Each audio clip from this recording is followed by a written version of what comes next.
a whole thing. The lady gave me an empty for another company. I just feel like when I have days like this, I feel like I'm being protected from something. Because it was like nothing was going right. Morning, it's another day. I parked at the rest area last night. I got a fuel stop at the Lowe's in South Carolina, so I'm gonna go there, take care of everything, get my fuel, of course, and stuff, and then head to Jacksonville to deliver this load, and then I'll tell you about the next one. So prayerfully, no accidents, no problems, no drama, and I can deliver and get out of there unscathed. Through the exit, I was trying to see if I can get in, and there was nobody over there, and so I can get in, and I swooped right on through here and made it in. I don't know if you can see in the store, but I mean through the window, but I feel sorry for that man. He's like hanging out in the road. Truck broke down mid-turn. So I made it to my receiver. I need to sign out, get out of here quickly because I got to run down the road to go pick up my load. I'm going to Brunswick, and I'll give you more details on that load as we go along. But I made it to y'all. I made it. I need to stop my Timbs and all that good stuff. And I think the dude is getting in his truck that's in front of me, JB Hunt. So I'm about to so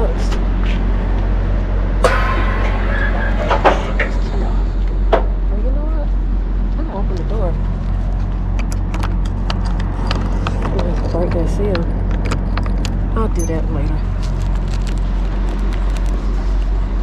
Today I'm at Unilever because the place where I dropped my load off at, they didn't have any empties. It's been a whole thing. The lady gave me an empty for another company, and when I looked at the spot, it was like, that's not a Schaefer trailer. Schaefer Moeller, completely different color scheme.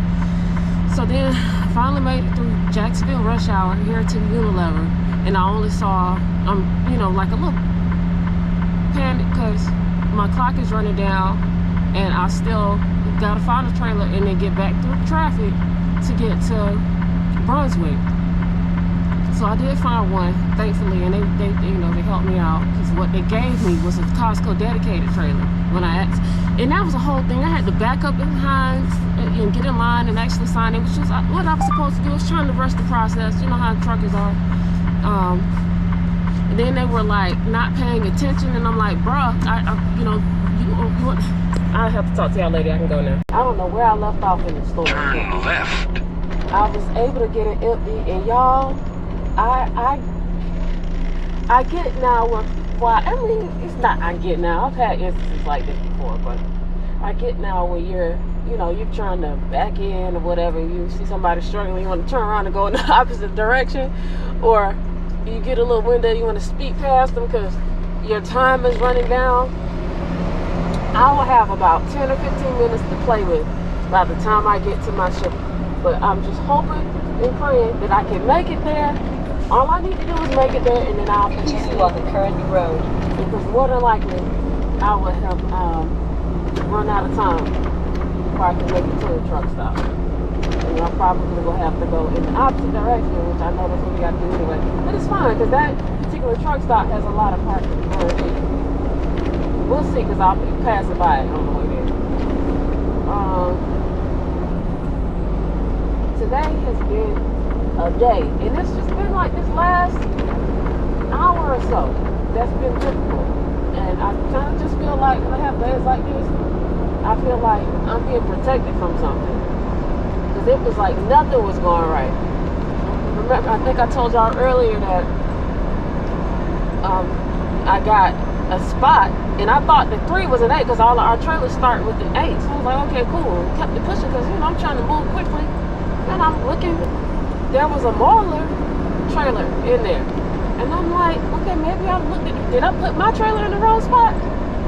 It's like they picked the hardest spot for me to put that trailer in.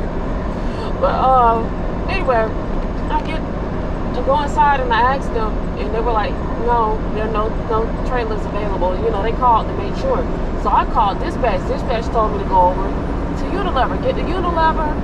I have to back up and get behind a driver who's being helped, and of course I have to sign in through their little QR code system. I'm like, hey, you can't just look up, but they have their processes for a reason, and I understand why they have it. So I, do what they needed to do. went to the trailer that he sent me to, and I'm like, this is a Costco trailer. I can't take this. And so the other trailer, when I passed it, that I saw, it looked like it was on, but it wasn't. So I went back to that one and looked inside and everything and turned it on. And so that's the trailer that I have now. Then I was behind night transportation, and the little dude was driving Miss Daisy in the lot.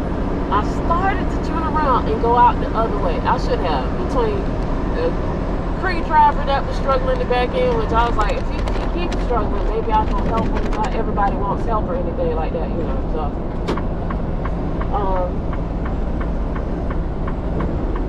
but he got it in there. You know, we all have our days. I think he looked like he was experienced. You can't just assume that because somebody's older that they are seasoned as a driver, because they could have had a career change or something. But he got it in, and then, you know, it seemed like the night dude was trying to get me to, I thought he was about to park, but he wasn't.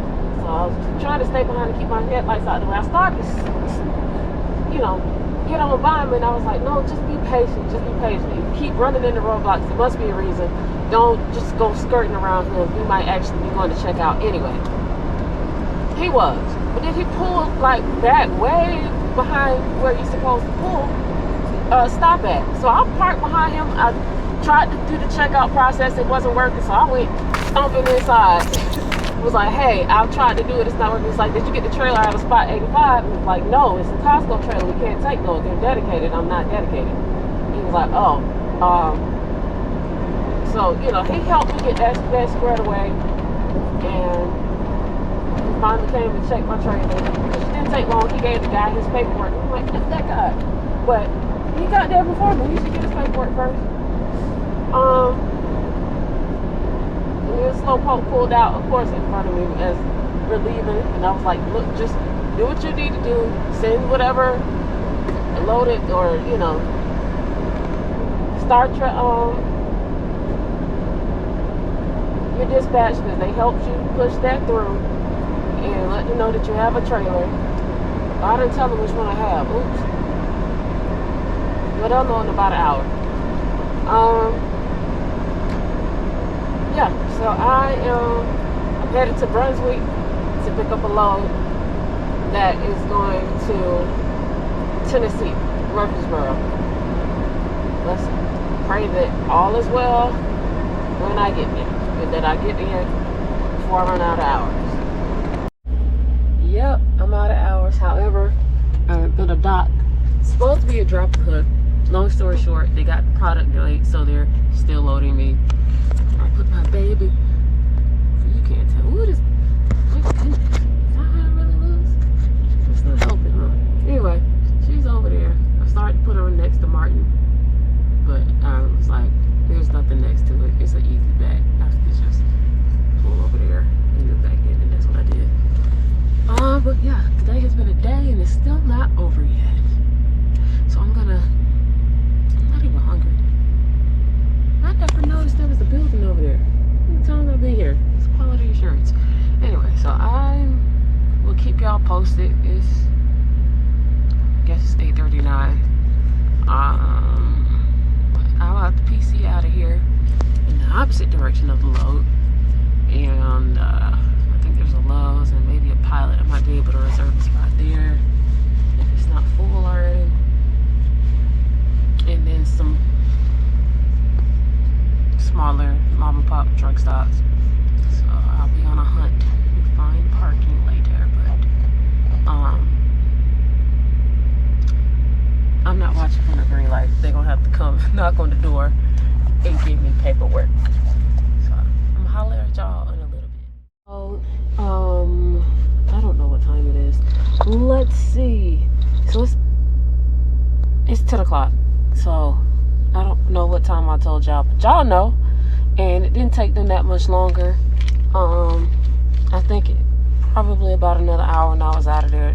They didn't take long loading me at all. So PT to a truck stop. I am parked in a reserve spot. Hopefully they don't bother me.